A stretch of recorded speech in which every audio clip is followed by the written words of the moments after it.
Very happy to introduce our speaker for today. He is Paul Spriggs of Victoria, British Columbia, which is located at the southern tip of Vancouver Island.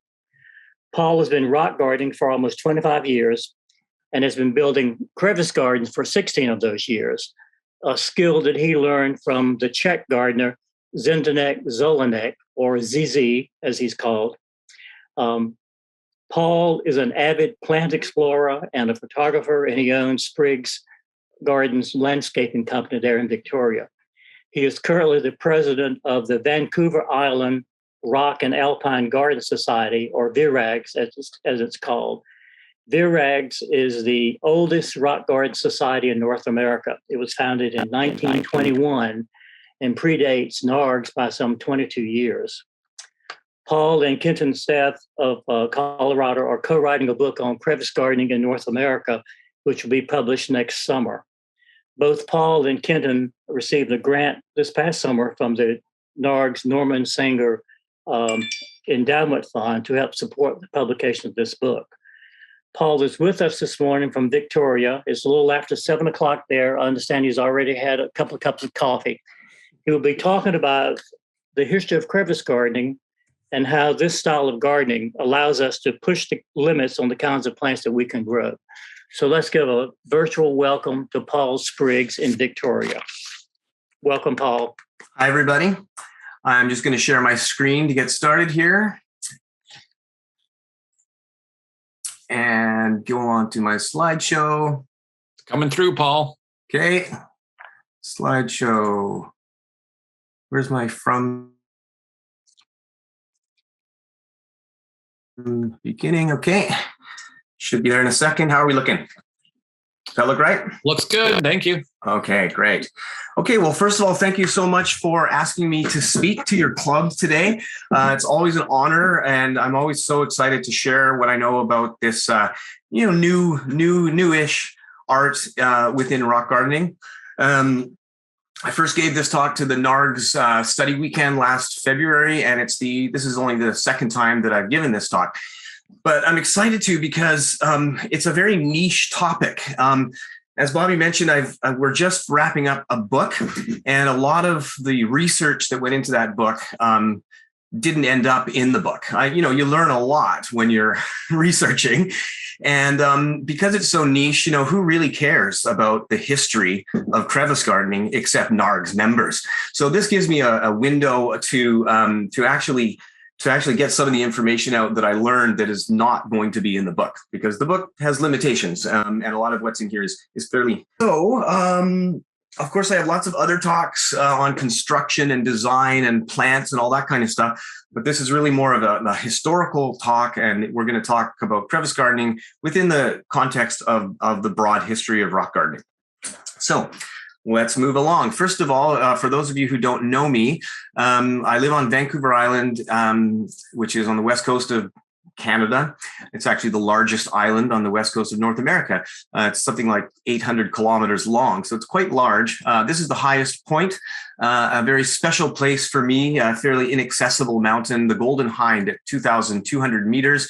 I spend as much time above tree line as I possibly can in the summer, because it really is my passion to get into the mountains and to explore and to climb, and of course to explore the plants that are up there. Now, Vancouver Island has lots of opportunities for this. As you can see on the map, anything in white is a mountain range, and anything that's not white is usually pretty bumpy, hilly terrain as well.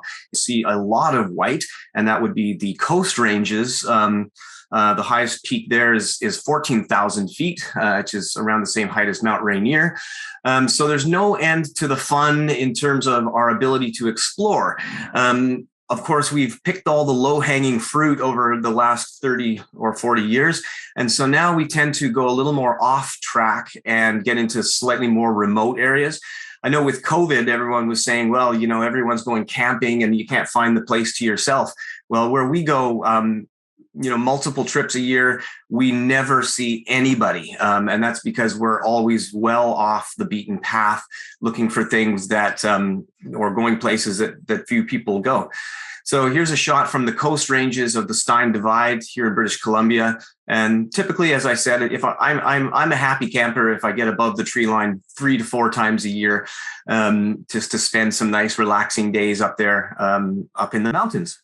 So as like there's much going on there, there's a lot going on when you start to look more carefully, and these are really the inspirations that we draw from as rock gardeners, are the mountains, or one of the places. And so here you can see, despite the bleak looking landscape of the previous slide, there's lots and lots going on when you look more carefully. Every single one of the species on this screen grows on Vancouver Island. But I'm also a landscaper, and I have been my whole life, pretty much. My mom was a gardener, my grandmother was a gardener, and so we do all kinds of gardening. But one of our specialties is to build rock gardens, and particularly crevice gardens. And so here we are putting the first 2 rocks into a largish installation. It really is the funnest part of my job, is to get these rocks, and we're blessed with a beautiful array of different types of rocks here. So we have a lot of fun building these gardens, but I should say that I do come by it honestly. This is a photo that I got in Cambridge, England in the 1930s. And as you can see here, she had a rock garden. I was so happy to see this, because it proved that rock gardening was in my family from right from the beginning almost.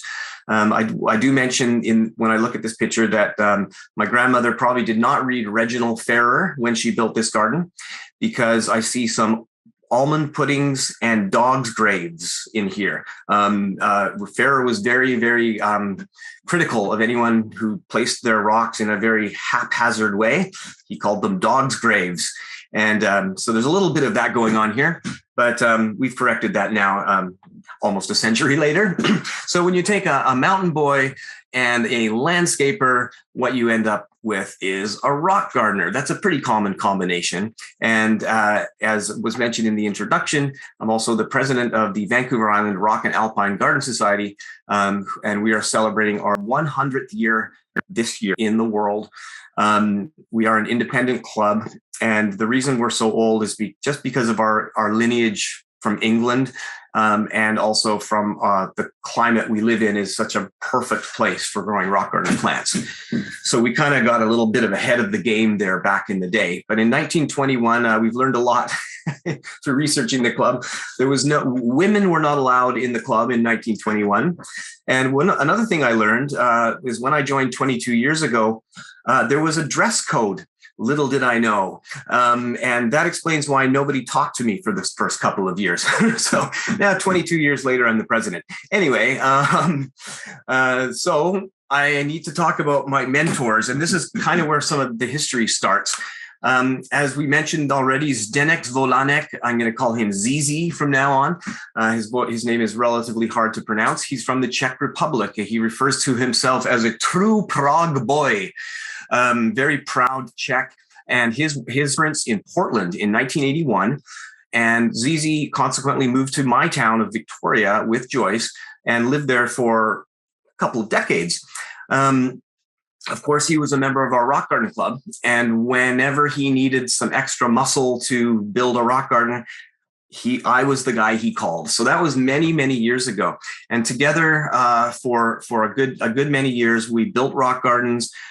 We gave workshops, we gave demonstrations, and we just had a darn good time kind of spreading his vision. Zizi is responsible for basically creating this vertical style of crevices that you see in this picture, where the rocks are standing straight up or on a slight tilt. We'll get more to his innovations in a little bit, but Zizi is one of my most important mentors. I've been lucky to have a lot of mentors in the Rock Garden Club, and I believe that mentorship is essential in school. When I hire employees that are straight out of Hort School, half of them don't even know what a Louisia is. So people need to be shown this stuff. So this is my personal one of my rock gardens in my yard that Zizi and I built together about 15 years ago. And here we are on this historic day. I like to think of it. It took us 2 days to build it. And here it is. Oh, this is probably only about 5 years after it was built. It's looking a little older now, and there's there's renovations that need to happen now. But I'm too busy on my other rock gardens on the property. So I have 3 rock gardens about this size on the property. So this one is not the oldest, but it is in need of some repair. They don't grow plants great forever. Have you ever noticed a brand new rock garden really grows plants so well, but then they do tend to decline as the soils settle. But some of the plants that I've learned through in this journey, especially learning from the Czechs, is Daphnes. Crazy over there. Some rock gardens, I saw one rock garden that only had Daphnes. He called it a Daphnetum. And so, and of course, the dwarfs are the ones that are the ones that we really look out for. Here's 3 species of some of the most dwarfs that you're going to find. Of course, they're heavenly scented. And generally speaking, depending on the species, either easy to cultivate right through to quite difficult to cultivate. And on this page, that would be the Wilhelm Schacht on the left would be the easy one, and the Daphne Petrea on the right would be the difficult one. My other favorite genus in rock gardening is Acantholemon. And of course, with our dry summers, Acantholemons are from typically dry kind of alpine steppe areas in Turkey and Mediterranean and moving into the Middle East. And I am just obsessed with this genus. If you like tight buns, this is a genus for you, provided they can handle your climate. Because we live in a rain shadow climate, we receive virtually no rain for 6 months of the year here. So the Acantholemons are very happy with that. Excellent genus. And of course, dwarf conifers are another one that I feel are essential components of the rock garden. They form the backbone of the rock garden. And in the wintertime, when everything else is asleep, they tend to really shine. So as we traveled through this journey, I guess Kenton Seth caught wind of me, and Kenton was a kind of a vagabond traveling. He had this broken down old truck, and he would just kind of drive all over the place. And he drove up to Vancouver Island, and through a series of connections, we made a connection. Spent a couple of days botanizing around here. He came in the spring. It was perfect timing. We found camas and fritillarias and erythroniums and all the good stuff that grows around here. And he was hooked. He studied my rock garden. It was the first crevice garden trip. He decided he wanted to be a crevice gardener too. And since then, of course, he's taken it and run with it. And he's gone crazy. He's built rock gardens all over North America and other parts of the world. And of course, he's also my co-author. So my cat just changed the slide there. Anyway, he called me down to Arvada, Colorado, which is a suburb of Denver, to work on this apex garden, which has become quite an important garden for people and introducing people to rock gardening down there. That was a 2-week project where we had a good number of people. At the time, it was certainly one of the biggest crevice gardens in existence. But many tons of stone, and it was just such a good time building this garden.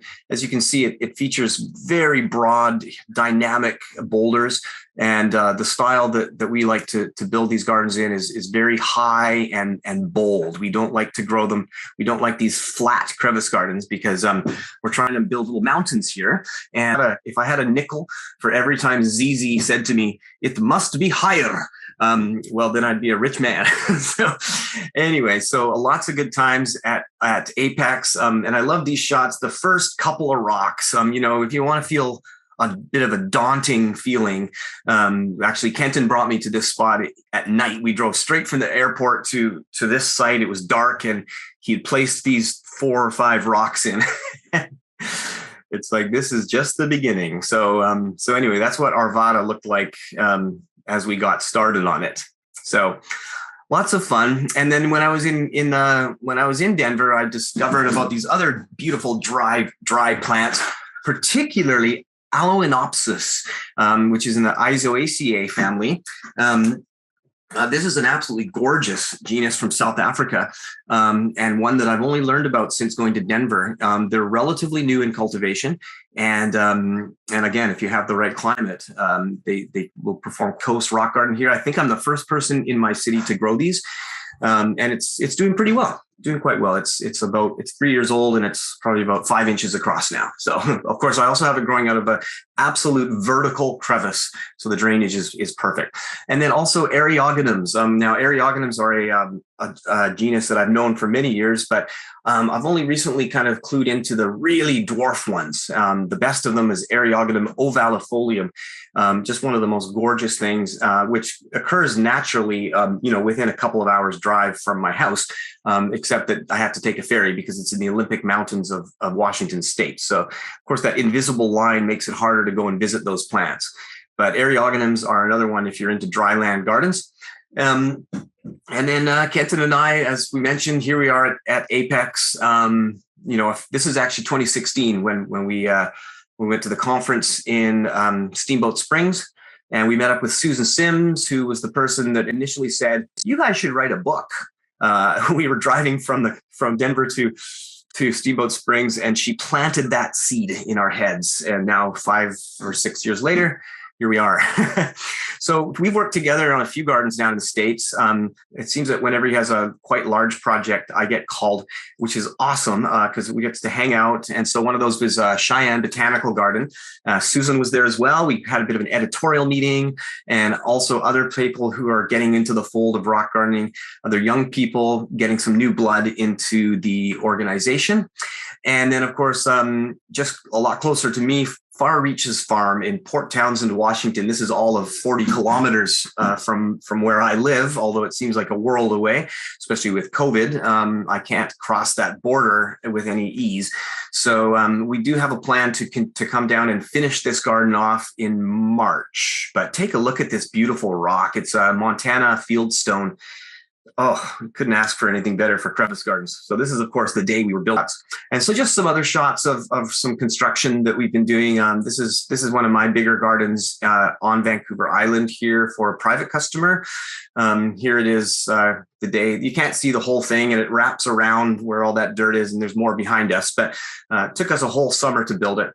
And here it is in construction. And then, 2-3 years after construction, things start to fill in. Of course, these rock gardens, if you choose to grow slow-growing plants, it can look like a bit of a freshly deglaciated rock pile for a couple of years before the things actually fill in. But you can always plant filler plants for a little bit that can be ripped out as the slower-growing things mature, which is what we did in this garden. Another garden, Janice Curry, here in Victoria. She's our past president of VIRAGS. And here's another kind of medium-sized rock garden that we built for her adjacent to her driveway. So you can see the style. It's bold, it's big, it's adventurous. I'm an adventurer, and so I want my gardens to be like an adventure too. Just before COVID, or I guess a few months before COVID, we went to Inverview Gardens in Scotland, and we built this rock garden at a National Trust site up at Inverview, up in the north of Scotland. And that was a great time because they also got ZZ involved. And Ian Young was there, and Julia was there from the Scottish Rock Garden Society. And we just had a great time. We got to live on the old estate house in the garden for a week while we built the garden. And it was great because this is the last time I saw ZZ. I'm sure I'll see him again. He just turned 80 this year. But I'll be back to the Czech Republic before too long, I'm sure. And Ian Young took this photo of us on the rock garden for the Bulb Log Diary, and informed us that this is the first and only time the Bulb Log has ever had a photograph on the cover that isn't a plant. So we feel very, very privileged for that one. So there's a little bit of talk about why crevice gardens are so popular. Now, not everybody loves the idea of a crevice garden. Not everybody loves the idea of burying most of a beautiful stone. And let's face it, there's a lot of crevice gardens out there that are built in ways that aren't as beautiful. And I feel like sometimes people see rock gardens that haven't been built according to the principles and instantly go, oh, I don't like crevice gardens, right? But if you kind of learn the principles and you build them bold and dramatic, they're beautiful things, and almost no one will deny that.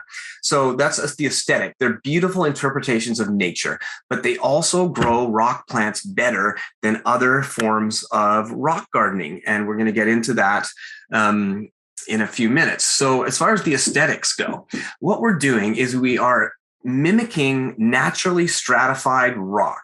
So stratified rock is rock that's been typically sedimentary rock that's been laid down over millennia. It's been laid down and creates these distinct layers.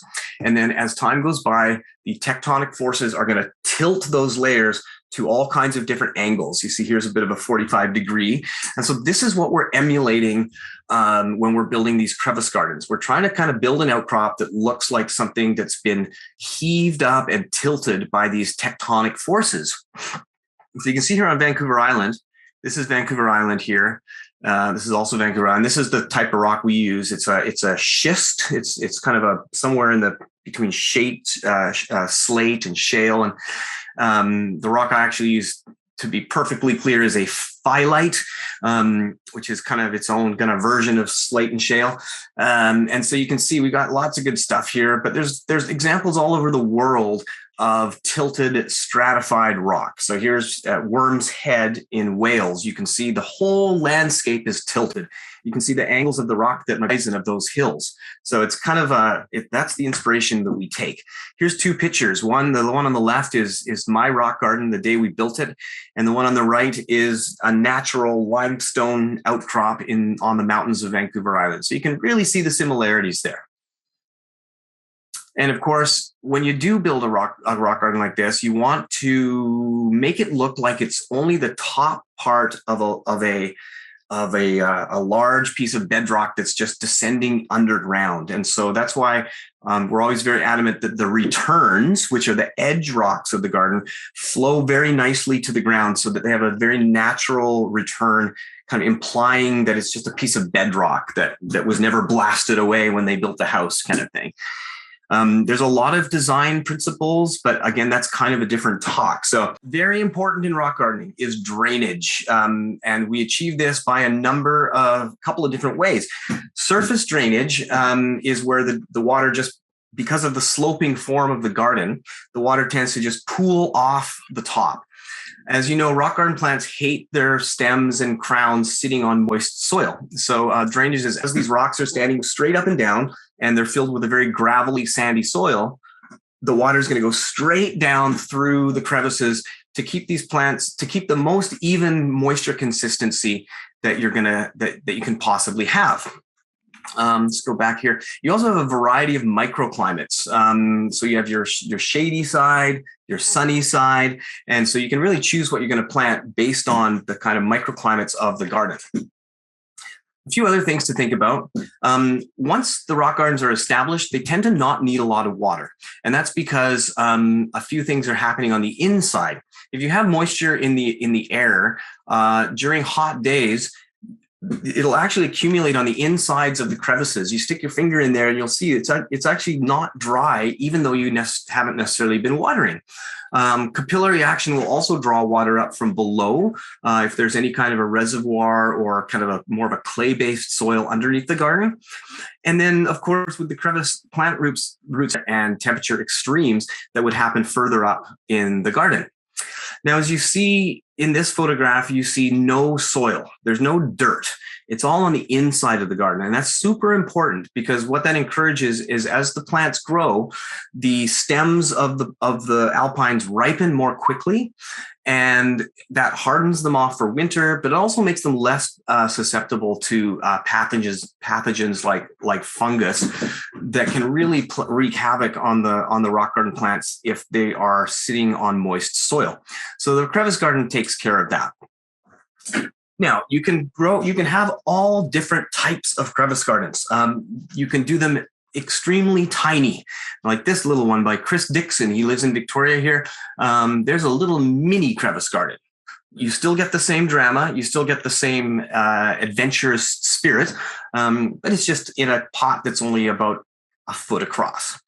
You can build them large, like this garden, which we took a long time to. You're a lot more limited when you consider shady rock gardens, because most rock garden plants come from very sunny places.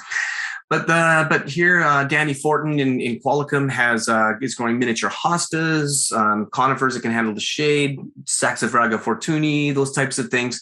You can have quite a beautiful shade garden. The classic, though, and what gives you your most options would be the moist and irrigated rock garden, especially if you're trying to grow the really choice things. And Gentiana caulis, I mean, it's beautiful. I don't know if I'd call it super difficult or choice, but this is a classic example of a garden that would be irrigated and in full sun. But then you can also do the hot, dry garden. If you live in a drier climate, it's an excellent way to grow cacti such as Mahoenia palpugii and Astragalus angustifolius, which is one of my favorite pea family plants. Now, whatever type of crevice garden you build, you must make sure that you're often influenced by the landscapes that surround us. And I come from the mountains. I do not come from the prairies. And that should be fairly obvious in the gardens that I build.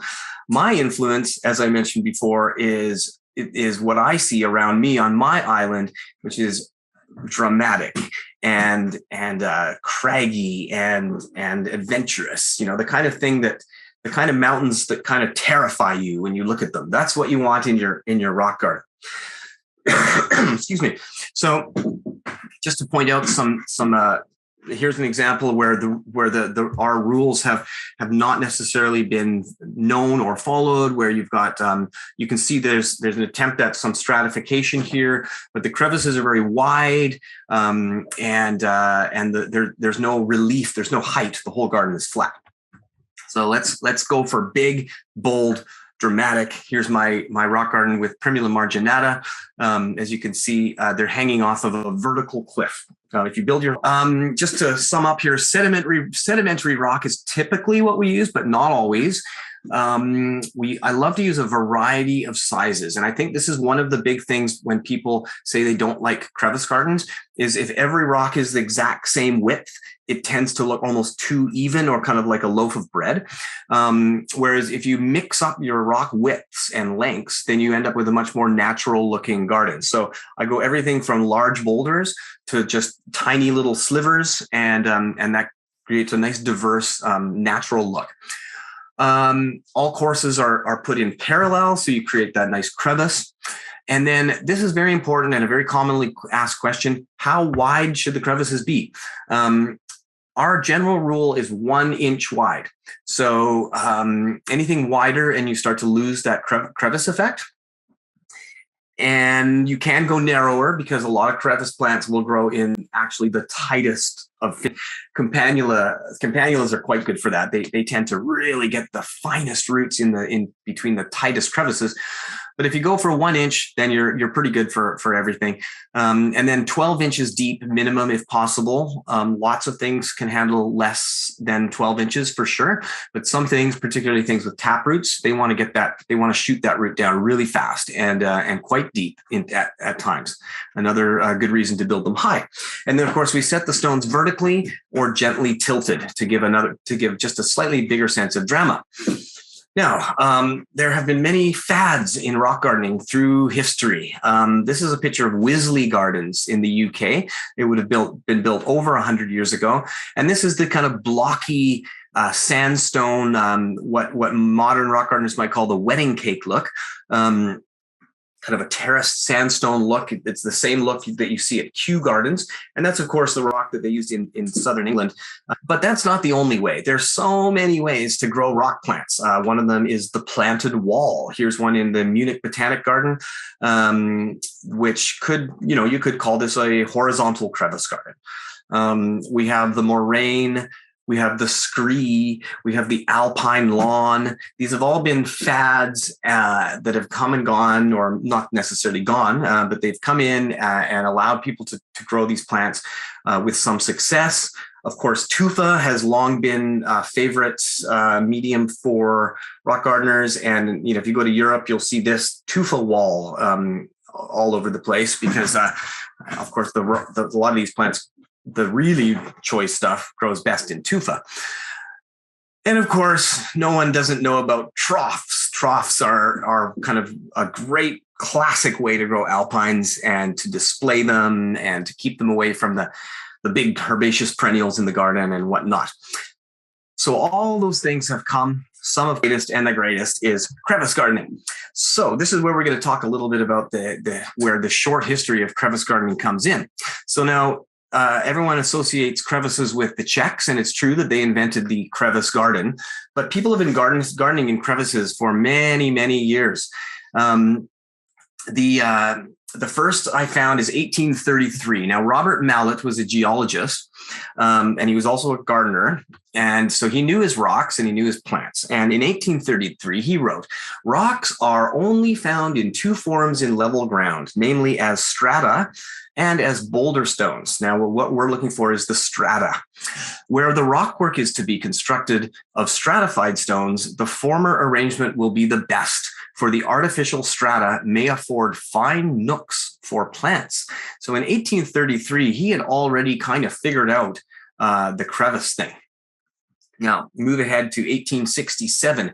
James Backhouse, he was a Yorkshire nurseryman, the idea of growing plants in crevices. And in his catalog from 1867, he wrote, "One thing must constantly be borne in mind, that it is an error to suppose that little plants require but very shallow soil.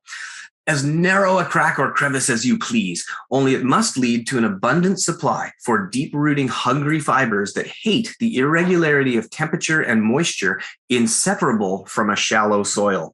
So he really sung the praises of the deeper crevice in 1867. Just 3 years later, William Robinson published the classic Alpine plants for English gardens, in which he also said, "As a rule, vertical fissures are preferable to horizontal ones." So it's nothing new, this idea of growing plants in crevices. You can see here in 1901, Gertrude Jekyll wrote, "Set the stones in courses or in lines of stratification, left them standing out clear in nearly parallel lines." 1901. So this is not necessarily new. And my slides are not forwarding. There we go.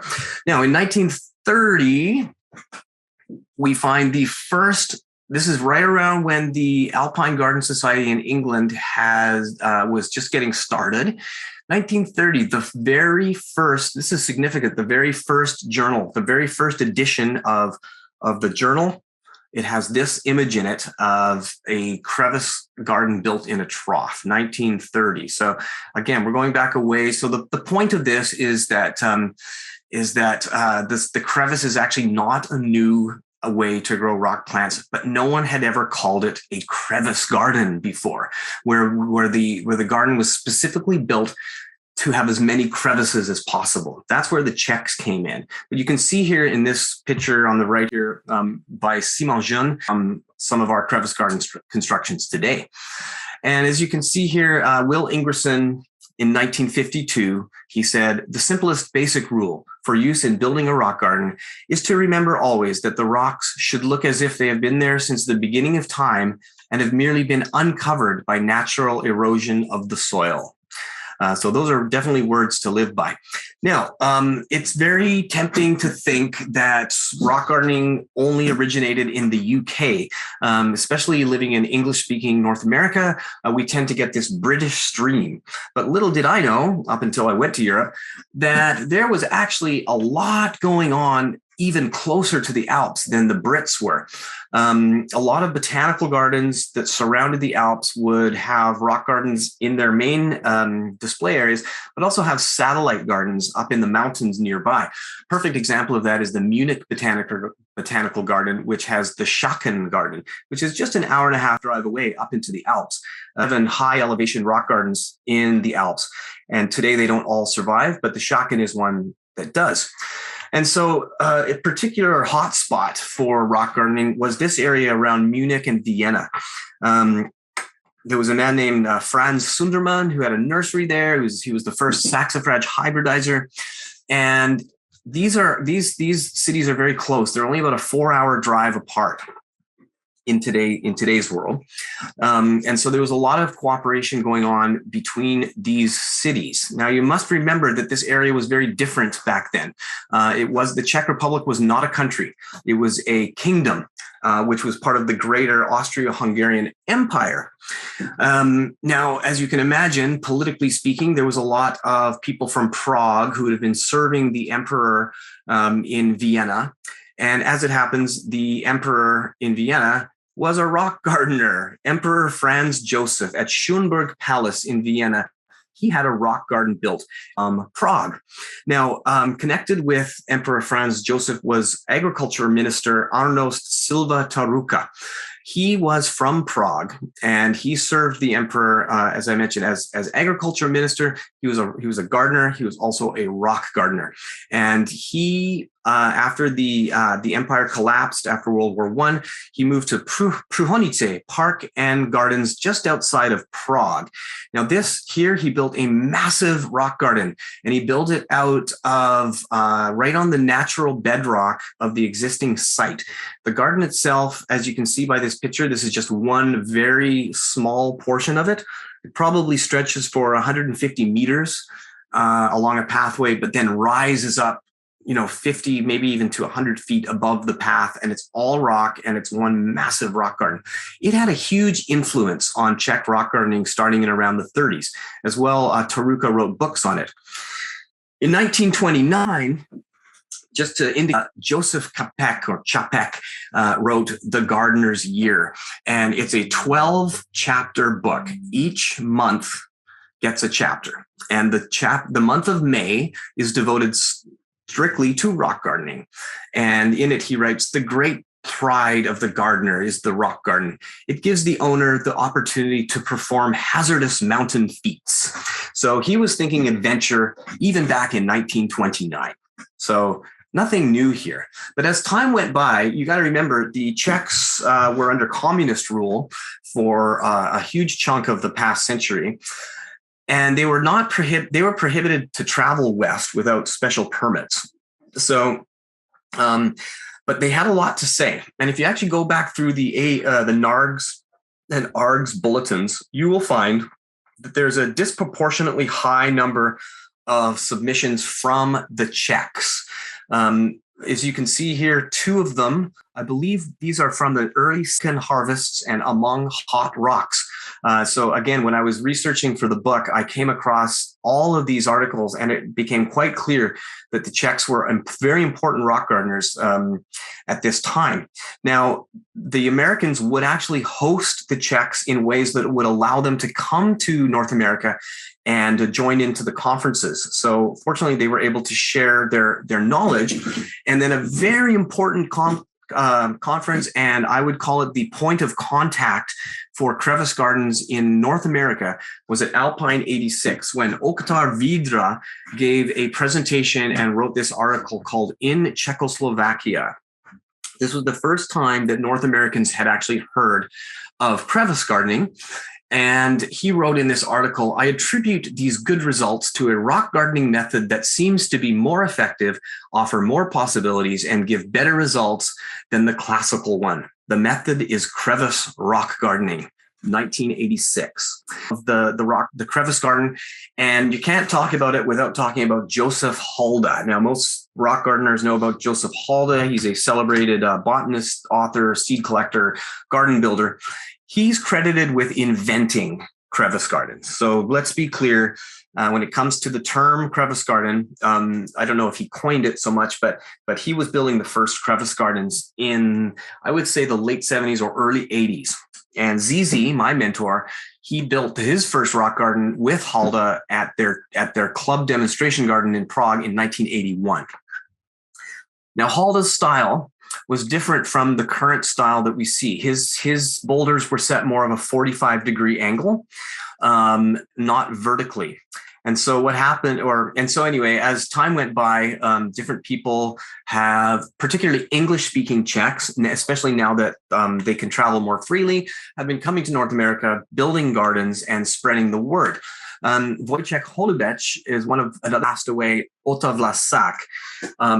Together, they wrote the first book about crevice gardening and Czech rock gardening style in 1992.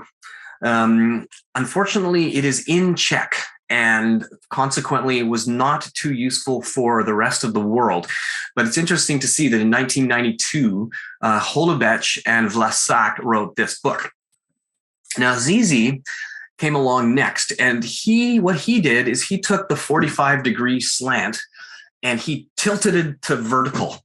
And people seem to say that is a better way to grow the alpines because of the drainage factor. A 45-degree slope will create dry areas. The water's not going to drain down between the rocks quite as well. So Zizi tilted everything up. So he's kind of the important guy now. He has a garden outside of Prague that he calls the Beauty Slope. Here's just one small piece of it. I could do a whole talk. Let it be known that it's probably one of the richest and most beautiful rock gardens in the world. Now, Zizi also wrote the second book about crevice garden, The Crevice Garden and Its Plants. And that came out in 2006. It's an AGS, Alpine Garden Society publication. It's since been reprinted in 2015. And now we've got some new, younger Czechs, more of my contemporaries, my good friend Jiří Papuček, also known as the Alpine Parrot, because Papuček means parrot in Czech. And he is one of the kind of current leading Czechs, also English speaking, and is able to travel here and bring his style over to North America. Here's his garden in Prague. It was one that I've visited a few times now. An absolute master grower. Now, I've been talking a lot about how important it is that crevice gardens represent nature or reflect nature. I like mine to reflect things that I would see in nature. But it is not wrong to build them in any other way you want, because crevice garden is an art. And no one can tell you that if you've built a crevice garden that it's wrong. If it grows plants well, then that's all that matters. Everyone has their own personal expression. And I'm just going to show you some gardens here that break away from that natural form to show more human influenced rock gardens. So here at Utrecht, you have these famous spheres that have been built out of broken concrete. Absolutely incredible. This is Daphne arbuscula hanging off the wall here on the left. It's just such an amazing plant. Can you imagine the microclimates you've got here? You've got overhangs for growing things that need to be dry in the winter, and just an amazing construction. And then you've got this new fad of using recycled. Keeps it out of the landfill, and often is great for crevices, because you have that perfect parallel side kind of thing going on, and you can easily create beautiful crevices with it. This is Jeremy Schmidt's garden in North Carolina. I'm pretty sure you guys have seen it. And then here at Denver Botanic Gardens, we have more. These are the mortared crevices. Plants are slowly creeping into them, and as you can see, these aren't so much natural formations, but they're very artistic. And like I say, there's nothing wrong with them. They're just a different expression of how an artist might choose to set their rocks. Here in Somerset in the UK, Paul Cumbleton has bent his strata. And this is something that you do see in nature occasionally, but you can see it's given it a slightly different, more artistic form, where the strata has been bent around. Quite interesting. And then Kenton, I think, built the first Colorado. This is just a close-up of it. There's other bits and pieces, and of course, this is just when it was built. But again, recycled concrete that was cut into perfect squares and placed in a way that was more of a cube than something more natural looking. And then last but not least, of course, this is a more natural one, but I just want to kind of sing their praises. Heronswood Gardens and Daniel Hinckley have embraced rock gardening now. And I've I went down to Heronswood. I did not build this one, partly due to COVID, because when I was supposed to help out, COVID hit. And so they went ahead and built this nice garden, and they're planning on expanding it to possibly turning it into the largest rock garden in the world. You wouldn't believe the size of the site that they want to build this rock garden on. It's going to take many years. Anyway, rock gardening is spreading fast. If you go online and you start typing in rock gardens and crevice gardening, things are really popping up all over the place. Pinterest is awash with it. Now, Facebook, when we change, since I gave the talk in February, it's now almost doubled in members. Every day, like I'm the administrator, so every single day I check my Facebook, and there's 10 people asking to be joined to join into the page, and so it really is becoming an international thing. So, feel free to come in and join the Modern Crevice Gardens if you feel so inclined.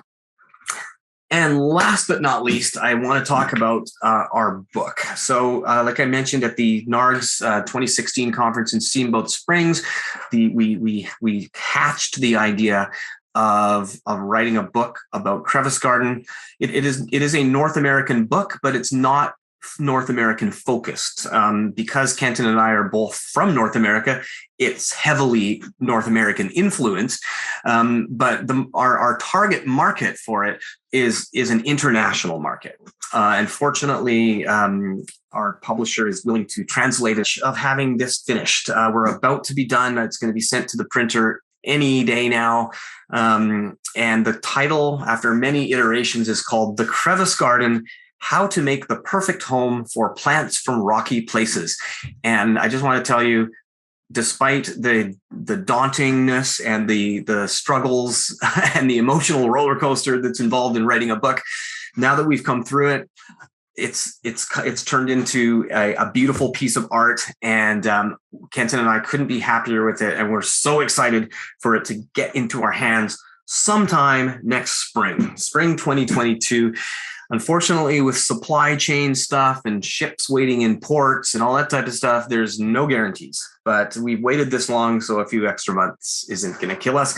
I would highly suggest you check out the Filbert Press website, and you'll see that we're in very good company. Our publisher really embraces this niche idea of horticultural niche publishing with her books. So go to the Filbert Press UK. I also want to thank NARGS for awarding us the Norm Singer Endowment Grant. Most of that was used for editing, which we desperately needed in a final stage just before our submission deadline to the publisher. So really, NARGS saved the day for us at the very last minute there. And I just want to thank NARGS so much for that. And on that note, that is the end of the talk. I just want to thank you again for having me speak. And I hope that I was able to influence someone in the crowd to be adventurous in their gardening and to jump into crevice gardening. So thank you very much. Well, thank you. That was wonderful. And it's just amazing how this has taken off. And it's interesting to know that good plant people knew about crevice gardening long before it had a name. Yeah. The Czechs just put a name on it. That's all. Right. So tell me about and they kind of material. I was going to ask, I think you're kind of a stickler for using regionally sourced materials. You don't like to bring in things from outside. Is that true? Well, I mean, I source regionally because I have so many options here. If I lived in Ontario or something where apparently there's no rocks, I've heard of them making rocks out of concrete, like forming concrete slide, like instead of breaking up old concrete, just making concrete rocks. Okay. And so like I say, Vancouver Island has been the beneficiary of many what we call terrains that have collided into the continent over the last millions and millions of years. There's one highway that we drive just out of town. It's actually the highway that's closed right now due to the flooding and resulting in the fact that we're gas rationing right now. in a 13-kilometer drive, you cross 3 separate terrains of those dividing lines are. So and then we have all kinds. We have got limestones, we got slates, we got sandstones. Like, we are blessed with so much rock here.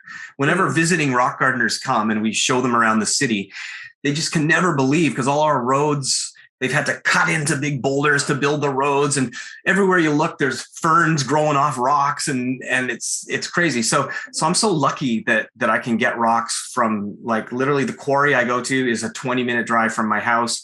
I have a 1-ton truck, and I can put about 1.5 tons in it, and I buy it in bulk. 1.5 tons cost me $35, if you can believe that. Ouch! Ouch!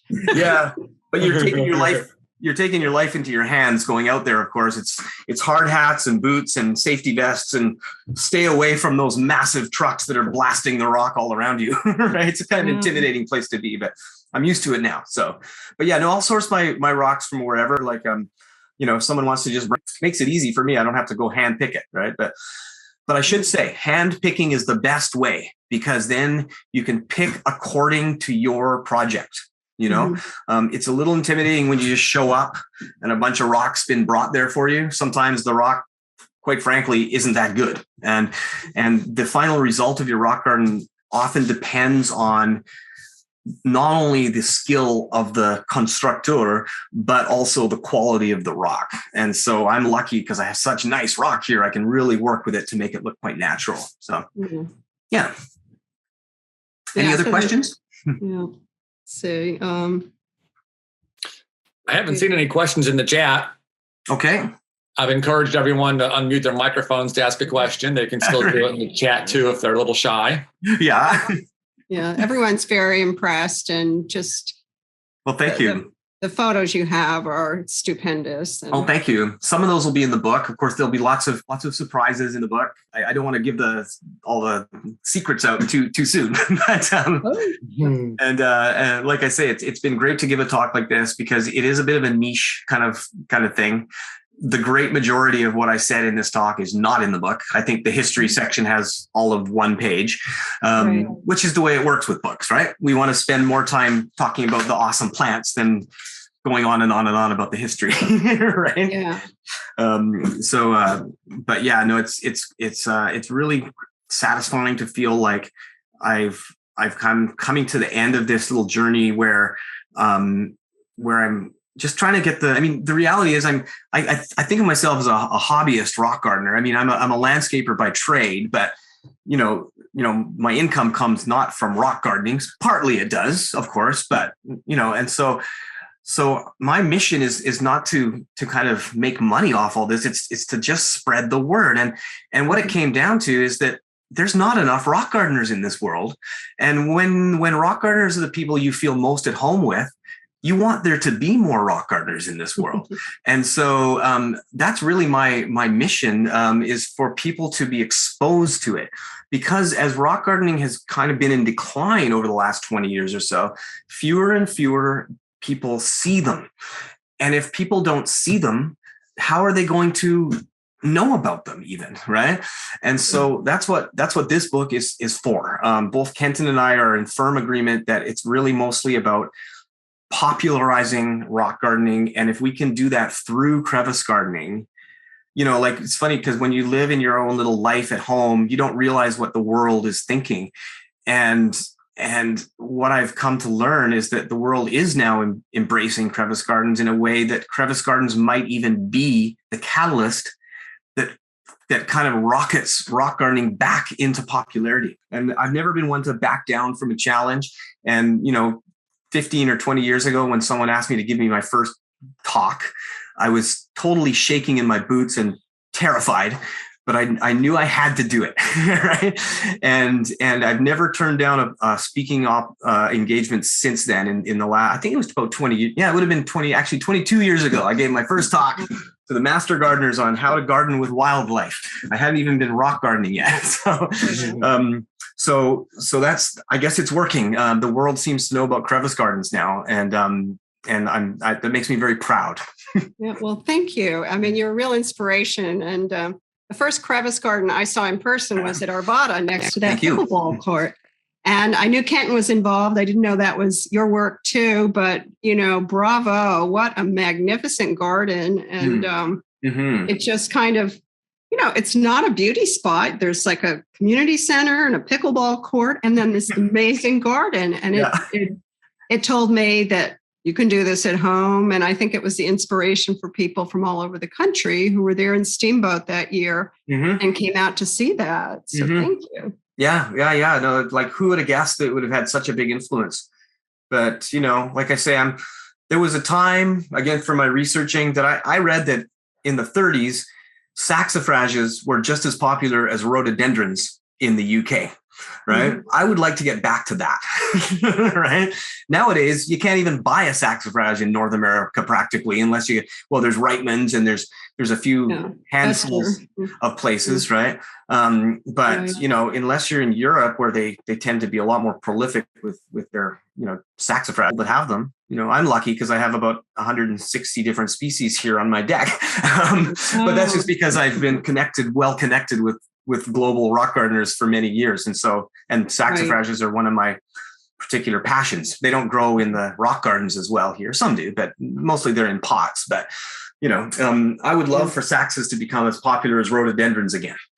Yeah. Yeah. Two things we can't really do very well in this part of the country, although I think we all struggle still a little bit. And there's a couple of saxes I haven't killed, but they kind of hate this climate. That's part of the fun, right? And everyone's got their own threshold as what they're willing to, in a perfect world for me, I would have all my plants in the ground, nothing in pots, right? But because we also have a show culture up here, right? We're kind of linked to the British in that way.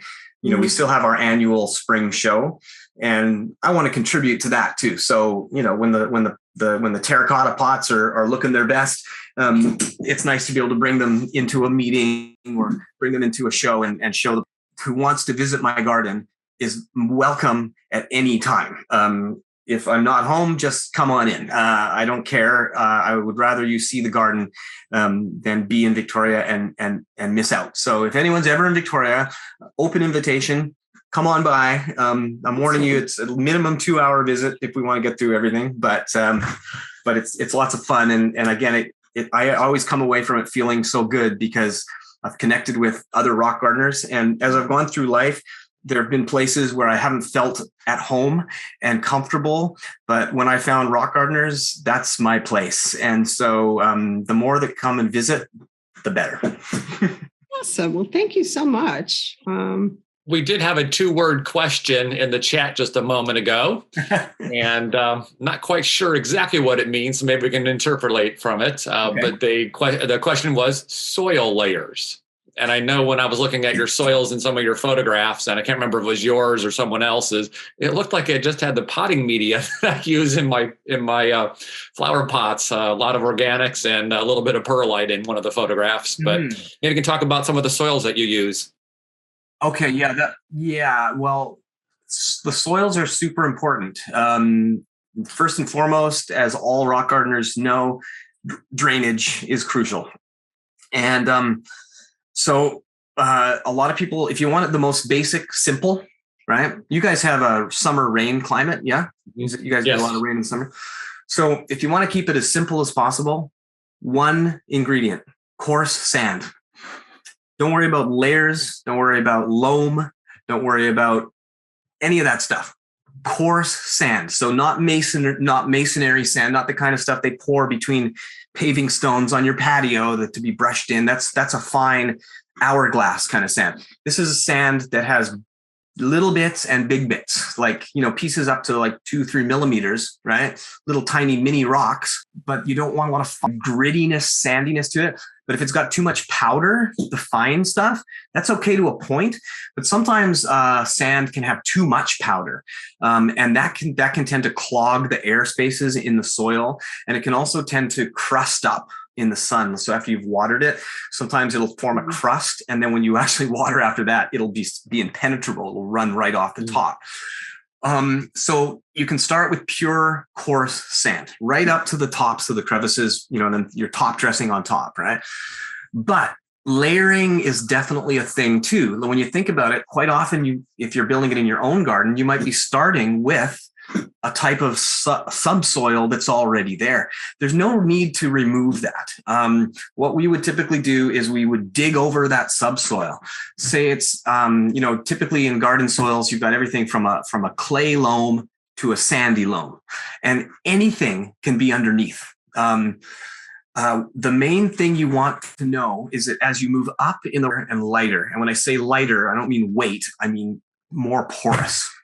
So you can have a clay-based loam at the base underneath, and that's actually a good thing because it does not ever, I mean, sand wouldn't dry out way down there either, but clay has a lot of good properties. It holds nutrients, it holds water. And as long as it's not up where the crowns of the plants are, if they're getting their roots deep down into that, that's okay. And then the opposite extreme of what you might have would be a sandy loam, which again, if you put sand on top of a sandy loam, some of the organic matter in that loam is going to hold nutrients, it's going to hold water. And so you've got that water underneath kind of happening. If you flipped it over and you put clay on top of sand, you are going to have nothing but failures because the sand is the important drainage part, right? The clay is going to drain. You're going to end up with a parched water table, which means the clay is going to, and nothing's going to get down to where the sand is anyway. The sand has to be on top. So when I build rock gardens, often I'll just dig what's there. And then if the mound isn't high enough, I bring in either enough sand to build what I need. But because I live in a summer dry climate, I want the garden to hold a little more moisture. So I actually, my recipe is 80% coarse sand mixed with 20% sandy loam. So it's an extremely sandy mix. It's around 80-90% sand, but it's just got that loam component just to kind of hold on to a little more soil and nutrients, right? A lot of saxatile plants don't really care about nutrients. They get everything they need from the sand, or it's because it's more of a mineral rather than organic fertilizers, essentially, right? So the main thing to know, to just come full circle to the question, is layering is totally fine. You can have as many layers as you want, as long as you go from heavy on the bottom to light on the top. So clay down below, between practically, as long as you're moving up. And of course, mix your layers too. Don't just put one on top and not mix them. If you have an interface of different, types of soils, that can actually lead to drainage problems too. But when you put your new soil on, dig it over just to a shovel's depth, so you have that interface mixed. Then put your new medium on top of that, and then mix again if you add a lighter medium on top of that. That way the water can freely move down through the layers. So yeah, layering's fine, but you don't have to. Thank you. Mm-hmm. Very important. I mean, there's so many important questions and there's so many little details. And that's what's made this book such a challenge. Even our publisher says, man, there's a lot going on here, right? I think I might have mentioned it's got 374 color photos, this book, plus tons of Kenton's illustrations. And then, of course, all the words on top of that. So there's a lot to know, but I feel like we've covered it all. So hopefully it'll achieve what it needs to achieve. So any other, well, you got me. That was it for the questions. Right. And the person that asked the soil layer one said, thank you. Great answer. Thank you. Thanks for asking. So perfect. Right on. Thank you so much for getting up so early. And hi, Kitty. This is Midnight Star. Oh, Yeah. My pleasure for getting up so early. No problem at all. I'm usually up that early anyway.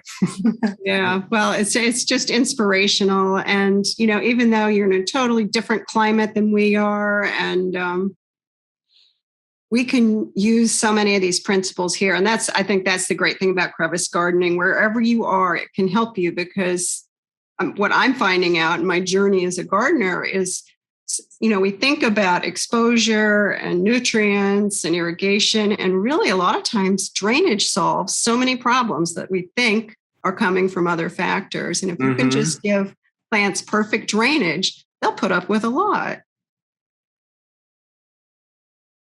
Yes, thank you, Paul. It's amazing what you get away with. Like in my newest garden, which thank you.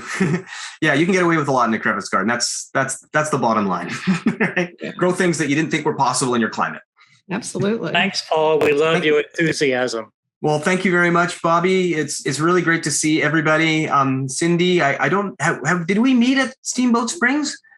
I'm not sure. It was my first rock garden meeting, and I had to leave early. So is that right? Fleeting appearance. So right. That's a couple of great hikes, though. So yeah, it was a great one for hikes. That's for sure. So thanks for having me, you guys. It was a lot of fun. So long. Thank you. Long. Take care. Bye. Bye-bye. Thank you very much.